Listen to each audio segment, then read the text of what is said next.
ሰላም እንዴት አላችሁ ወዳጆቼ? እንዴት ከርማችኋል? እንዴት ሰንብታችኋል? ዛሬ ደግሞ በችኮላ ቂንጬ መስራት ስትፈልጉ እንዴት ፍርፍር ያለ ቂንጬ ማግኘት እንደምትችሉ ነው ላሳያችሁ የወደድኩትኝ። እንደዚህ እንደምታዩት እንግዲህ ዘይትና ሽንኩርት ጥብስ አረኩትኝ።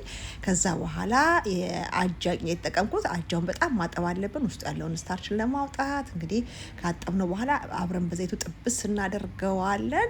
ሲሆን እንደ ማታ መንቀቅለውና ብናደርግ ምንም ችግር የለውም። ነገር ግን እሱ ጊዜ ከሌለን በአስቸኳይ የሚደርስ ቂንጬ ከፈለጋችሁ እንዲህ ስትጠብሱትና በጣም ስታጡት አጃውን ቆንጆ የተፈረፈረ ቂንጬ ታገኛላችሁ። ከዛ በኋላ እንግዲህ የፈላ ውሃ እንዲህ ከልሼ ለቃና ላውሮ ቅጠል እንዲሁም ጨው ለጣም ጨምሬ ከደንኩትኝ። እሳቱን ቀንሼ እንዲበስል አደረኩትኝ።